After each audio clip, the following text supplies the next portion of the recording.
Palembang Express dan My Office Coworking Space Palembang mempersembahkan podcast ceritanya anak Palembang. Halo teman-teman semua, selamat sore. Sudah dengar Palpres Official bersama dengan My Office Coworking Space.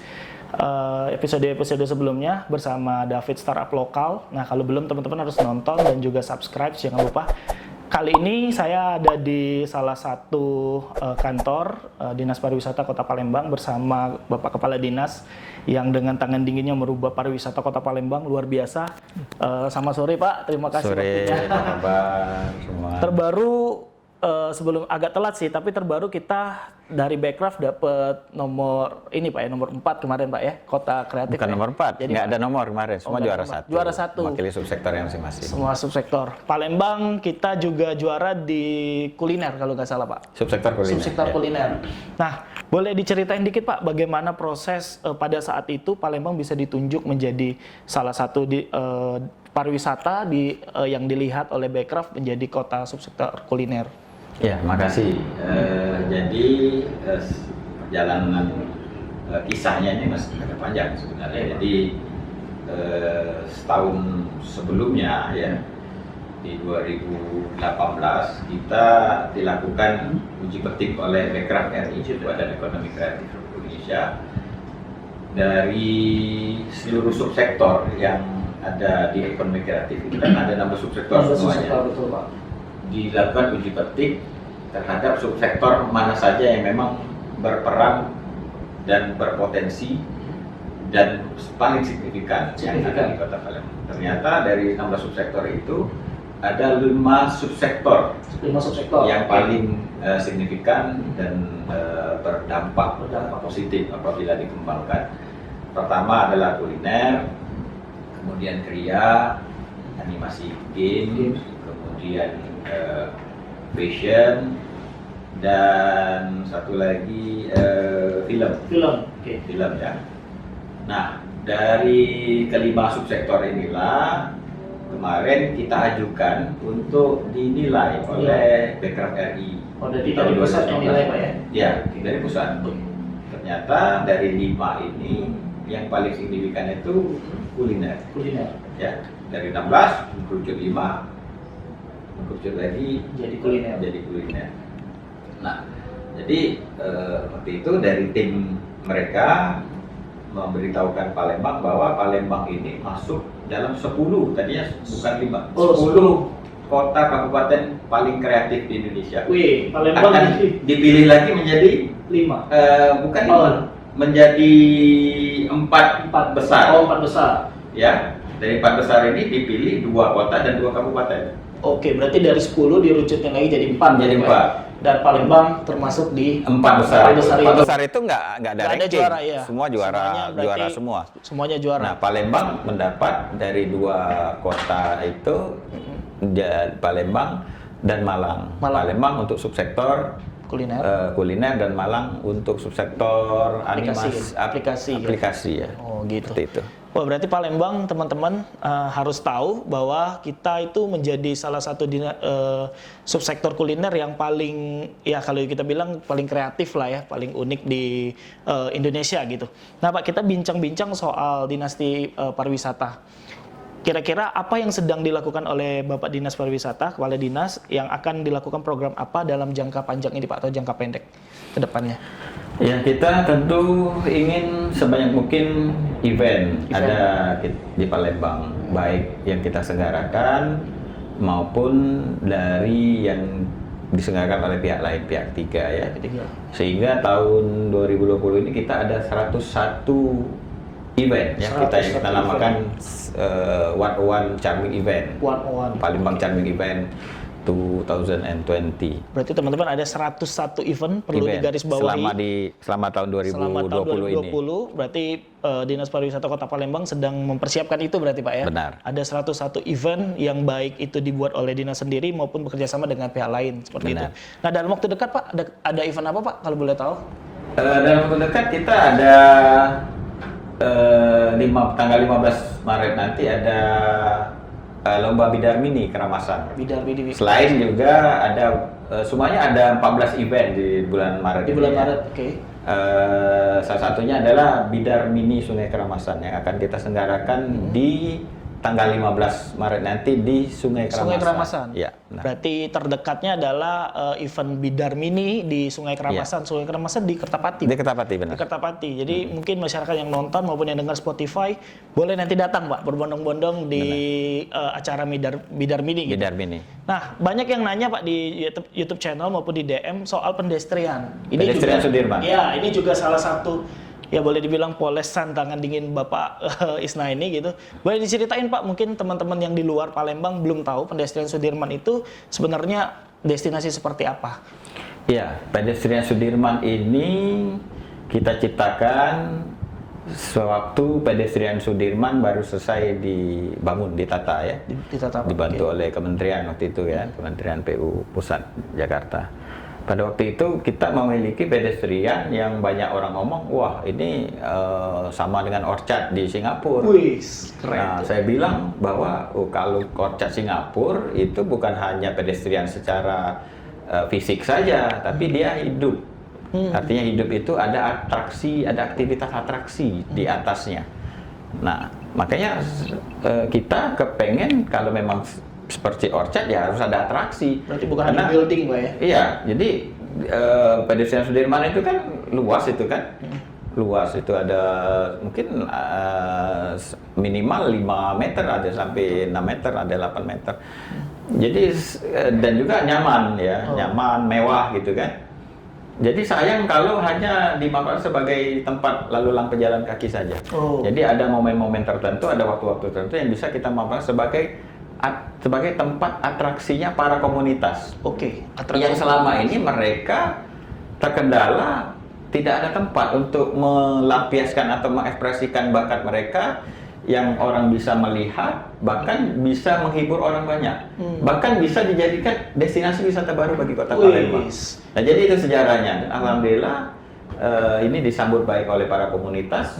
Pada saat launchingnya dulu 3 tahun yang lalu itu sudah berapa komunitas ya?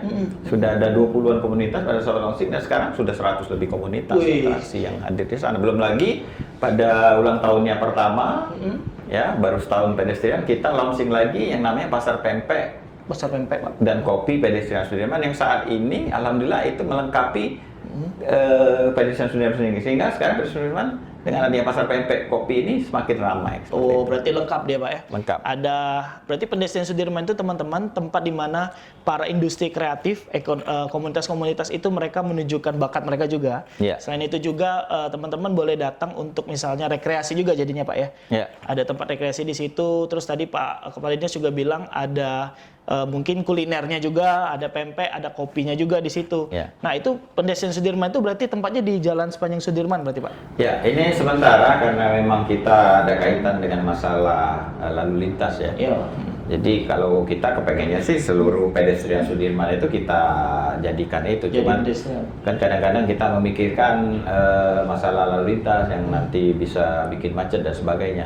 Jadi sementara pedestrian Sudirman ini yang kita jadikan ajang untuk atraksi itu dari Penggal depan Cinde, Cinde sampai ke depan BNI ya, depan BNI, depan IP. Seberang IP ya, sampai simpang jalan Kebun Jahe ya namanya. Kebun Jahe. Kebun Jahe kalau nggak salah, Pak. Kebun Jahe ya. Berarti dari simpang depan Cinde sampai ke BNI, Pak ya. BNI ya, Kebun Jahe ya. Ya, situ. Berarti itu setiap hari kah, Pak, atau ada waktu-waktu? Setiap malam Sabtu dan malam Minggu. Malam Sabtu dan memang yang ramai itu malam Minggu karena malam Sabtu itu kan kadang orang besoknya masih kerja. Sabtu. Tapi malam Minggu luar biasa ramai sekali ya. Bahkan kita jauh lebih ramai dari Malioboro sekalipun. Sekali. Iya. Soalnya banyak yang nanya, Pak, Palembang itu pedestrian itu apa gitu kan? Ya, mudah-mudahan abis nonton ini, dengar podcast ini mereka tahu gitu kan tentang pedestrian. Silakan datang teman-teman, free, nggak ada bayar-bayar, Pak ya? Nggak ada bayar-bayar ya. Nggak ada. Atau mungkin teman-teman yang pelaku komunitas, Pak ya, mungkin pengen buat acara di situ ya, buat atraksi atau di situ ya dipersilakan teman-teman bisa gabung di pedestrian Sudirman gitu, Pak. Silakan. Jadi dalam kesempatan ini kita mengajak seluruh warga masyarakat, baik Kota Palembang maupun orang luar, silakan ramaikan, makmurkan pedestrian Sudirman. Itu pesan tempat kita mengekspresikan bakat kita dan sebagainya. Kalau kita punya bakat apapun, mau musik, mau sendera tari, lukis, ya, seluruh cabang seni lah. Silakan di situ kita ramaikan, apalagi kalau ke depan ini ada yang bernuansa religi. Religi. Silakan. Bernuansa religi kita sudah ada di sana, sudah ada komunitas Hotmail Quran ya, Pak Ustaz Kiai Nawideji Al-Hafiz. Kemudian ada komunitas religi dari UIN, Raden Fatah, ada juga komunitas religi Gambusan ya. Ke depan kalau memang ada hadroh silakan. Jadi nuansa religinya ada juga. semakin kental ke depan ya. Lengkap berarti teman-teman. Ya. Berarti Palembang tuh sekarang kalau cuma terkenal Amperanya ya mungkin teman-teman cuma tahu Ampera. Sekarang udah banyak banget destinasi wisata yang sudah dibuat oleh para pelaku-pelaku dan Dinas Pariwisata Kota Palembang. Nah Pak, kalau kita ngomongin soal ini ngomongin anak muda Pak. Soalnya banyak yang nonton nih anak-anak muda, kalangan anak muda. Kalau komunitas di Palembang menurut Bapak dari segi keaktifan gimana sih Pak? Apakah mereka sering ngajak Bapak ngobrol atau gimana? Atau ada program-program yang mereka lagi buat gitu? Ya, jadi komunitas ini itu salah satu kiat kita memajukan pariwisata ini adalah mengajak semua kalangan. Kita mengenal di dalam dunia pariwisata yang namanya pentahelix pariwisata. Pentahelix. Jadi A, B, C, G, M ya. Pentahelix itu kan 5, penta itu 5. Pertama, kalangan akademisi. Kita selalu ajak mereka memberikan input, masukan, saran. Berarti itu kampus dan sekolah-sekolah gitu Pak ya. Okay. Kemudian dari kalangan bisnisis, jadi para pelaku usaha pariwisata, dari pemilik hotel, tempat hiburan, restoran, tempat rekreasi dan sebagainya. Kemudian yang ketiga, nah ini komunitas dan masyarakat. Ya, komunitas ini selalu kami kalau dulu waktu saya baru menjadi kepala dinas, saya ajak mereka untuk memberikan masukan-masukan, ide-ide. Termasuk pada Destinasi Sudirman itu akibat kita berkolaborasi sama komunitas anak-anak muda inilah. Mereka menyambut, mereka mendukung, ya sehingga jadilah pedestrian Sudirman. Nah, keempat adalah pemerintah. Ya. Yang keempat itu adalah pemerintah. Pemerintah ini tidak cukup dinas pariwisata saja. Seluruh dinas, Pol PP juga harus mendukung. Kemudian juga kementerian juga seluruh harus mendukung. Tidak cukup hanya Kementerian Pariwisata saja, tetapi seluruh kementerian dari PU, Kementerian Perdagangan, Kementerian Dikbud, ya, Kebudayaan, Kepolisian dan sebagainya.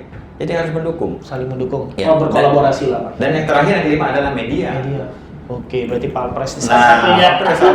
Fungsi media ini adalah bukan hanya membantu mempromosikan, bukan hanya membantu memberitakan, tapi juga membantu menjewer.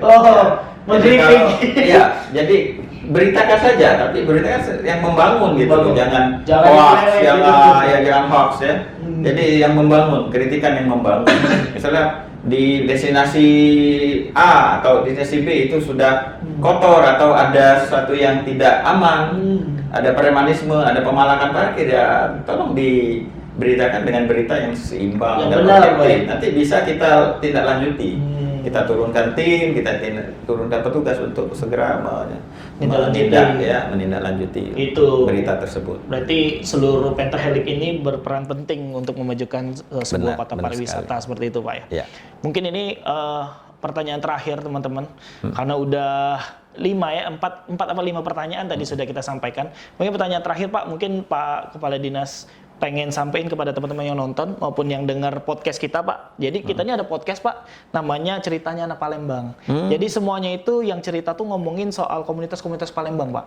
Ada yang dari digital teknologi, ada yang dari komunitas misalnya kayak videografi dan lain-lain. Jadi kita ajak kerjasama bersama Palpres untuk mereka menceritakan pengalaman mereka. Nah kali ini kita justru ke Dinas Pariwisata. Nah minta juga mungkin Bapak bisa minta dukungan juga buat nonton channel YouTube-nya kita. Tapi mungkin sebelum itu Bapak boleh kasih sesuatu insight kepada teman-teman yang nonton, misalnya mendukung ayo wujudkan atau destinasi wisata Palembang atau datang ke Palembang, terserah pesan-pesan atau kesan apa yang Bapak boleh sampaikan kepada teman-teman yang ada di yang nonton channel. Ajakannya nanti setelah itu ya. Iya. Ajakannya untuk YouTube. Ajakannya untuk YouTube-nya nanti. Ini mungkin pesan untuk masyarakat Palembang dulu. Masyarakat Palembang dan luar lah ya. Yang luar tentunya. Oke.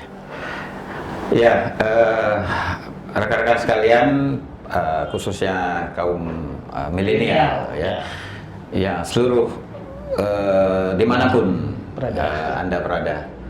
Mari kita ramaikan Palembang yang tahun ini ada 101 event. Dan tahun ini ada 76 lebih destinasi wisata yang semuanya sangat menarik ya.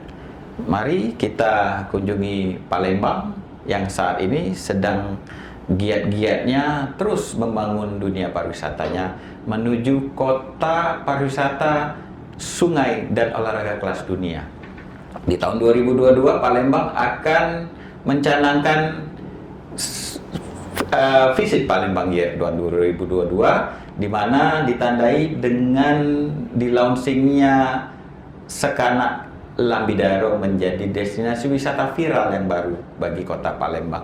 Kita akan mengembalikan julukan Venesia dari Timur, Yes. Venesia van der Eastern, Yes. Venice of the East yang sempat menjadi julukan bagi kota Palembang pada saat zaman Hindia Belanda dulu. Tidak berlebihan karena Palembang hampir sama tatanya dengan Venesia. Kita kota 1000 sungai, di mana nantinya salah satu sungai andalan anak sungai kita adalah Sungai Sekanak yang tahun 2002 akan kita jadikan sebagai salah satu destinasi wisata. Untuk itulah jangan lupa ajak semua kerabat, handai tolan, keluarga, tetangga, sahabat teman untuk beramai-ramai datang ke Palembang.